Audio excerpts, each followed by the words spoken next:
あなたはアメリカで起きた超有名な未解決事件を知っていますか？ 1947 年1月15日の朝、アメリカ・ロサンゼルスのレイマートパーク、一人の女性が家の近くの草むらでマネキンのようなものを発見します。女性がそのマネキンのようなものを覗き込んだ時、彼女は声を上げれないほどの恐怖に包まれたんです。彼女が見たもの、それは人間の遺体。遺体は女性で、服は何も着用しておらず、体全体にはシートがかかっていました。驚いた女性はすぐに現場から一番近くにあった家を訪ね、すぐに警察へ通報。現場に到着した警察は慎重にシートをめくってみます。すると、その人間はあまりに無残な姿だったんです。なんとその人間は真っ二つに切断されていたんです。アメリカの超有名未解決事件、ブラックダリア事件。遺体に残された残虐な痕跡が意味するものとは。そこには大きな力で覆われたある真実が隠されていたんです。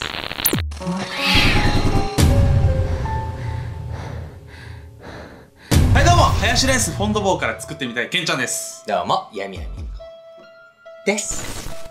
引っかかっちゃった。本日ね、ご紹介するのはね、アメリカで起きた未解決事件です。今回の被害者は、当時22歳の女性のエリザベス・ショートさんなんです。というわけでですね、早速なんですが、ショートさんが一体どのように殺害されてしまったのかを見ていきたいと思います。遺体の状態。警察の調べで遺体は22歳のエリザベス・ショートという女性だということが判明。このショートの遺体はとても悲惨な状態で、遺体は腰のところで上半身と下半身に切断されており、しかも口は耳まで裂けていたんです。それはさながらバットマンの敵からジョーカーのような姿だったんです。他にもね、いろいろとひどい状態だったんですが、ちょっと YouTube では言えないですよね。とにかくね、犯人はね、遺体ね、人間の所業とは思えないね、もう本当にひどいことをしていたんですよね。さらに現場には一つ不審な点があったんです。それは現場に血が一滴も流れていないこと。なぜ真っ二つになった遺体があるのにもかかわらず血が一滴も流れていないのでしょうか。後の警察の捜査で判明したその理由、それはショートの体から血液が全て抜かれていたからなんです。キモ。なんでわざわざそんなことするの？あんたみたいなドラキュラみたいな刃が可愛い人が血吸っちゃったってこと？可愛いのこれ。可愛い。刃だけは可愛いよね。ありがとうございます。このことからね、ロサンゼルス警察は、彼女がね、他の場所で殺害されたと結論付けるんです。これほど残虐で手の込んだ犯行、すぐに犯人の当たりはつくかと思われました。しかし、ショートの遺体には犯人の証拠が一切残されていなかったんです。これが意味すること。それは、ショートを殺害し、遺体を真っ二つにするという残虐な行為に及んだにもかかわらず、犯人は実に冷静沈着だったということなんです。この残虐な事件は瞬く間に話題となり、マスコミはショートにブラックダリアというあだ名をつけました。その由来は当時アメリカで上映されていたミステリーサスペンス映画 The Blue Dahlia。この映画はとある女性が殺害され、真犯人を捜査するという内容なんです。当時のアメリカ人の人々からすると、この事件の内容と映画の内容が一致していると考えたんです。この映画の内容と酷似していたこと、そしてショートがよく黒い服を着ていたことから、この事件は通称ブラックダリア事件と名付けられたんです。そして唯一手がかりとなったのは、ショート殺害の犯人と思われる人物から報道機関に送られた一通の手紙だったんです。しかしそれは筆跡という証拠はあるものの、遺体と同じくその他の証拠は何も残されておらず、犯人逮捕の鍵には繋がらなかったんです。そしてこの残虐かつ冷静な犯人は正体を表さないまま捜査は終わりを迎えます。しかし数十年の時を経て、事件は動きを見せていくことになるんです。この事件の犯人のプロファイリングなんですけど、めちゃくちゃ残酷で、しかも冷静っていうね、もう意味わかんないやつらしいんですよ、ね。本物なんかサイコパスって感じよね。この事件はね、一旦は迷宮入りするんですが、長い年月を経て容疑者が浮上してくるんです。一人目の容疑者。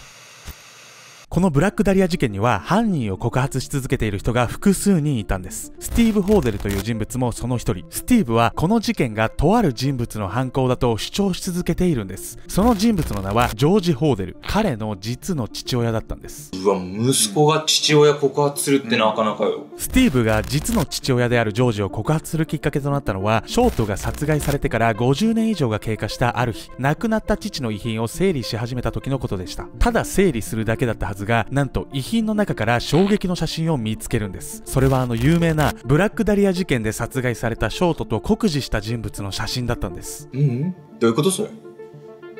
何か嫌な予感がしたスティーブは専門家に父親の書面と以前ショートを殺害した犯人から報道機関に送られた手紙の筆跡を比較させたんです。分析の結果にスティーブは戦慄します。なんと父親がそのメモを書いた可能性がかなり高いことが分かったんです。それに加えてスティーブはある事実から実の父親であるジョージをショート殺害の犯人と確信したんです。実はジョージは医者だったんです。なんで医者だと犯人っていう証拠になるの？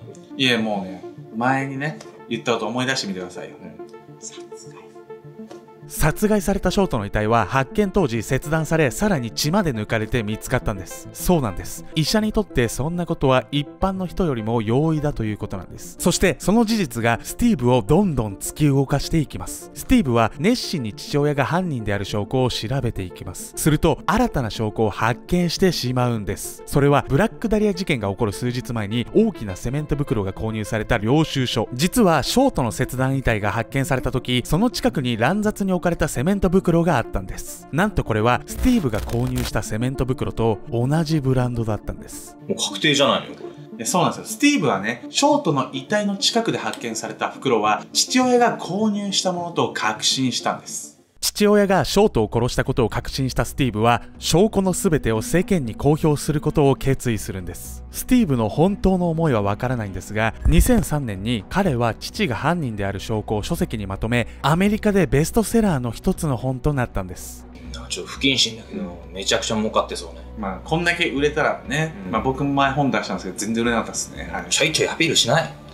このスティーブが出版した父親の告発本を読み、熱心に事件を調べ始めた人物がいたんです。それはロサンゼルスタイムズのコラムニスト。彼はこの本を読んだ後、ある行動に出ます。それは警察に当時の捜査ファイルを請求したんです。そして彼は捜査ファイルから事件を解決へと導くある重要な発見をすることになりました。実はこのブラックダリア事件、現場の証拠がないにもかかわらず、警察の捜査によりある程度まで容疑者が絞り込まれていたんです。その人数は6人。そしてその中にスティーブの父親であるジョージが入っていたんです。おお、じゃあ息子さんの推理めちゃくちゃいい線いってたんじゃない？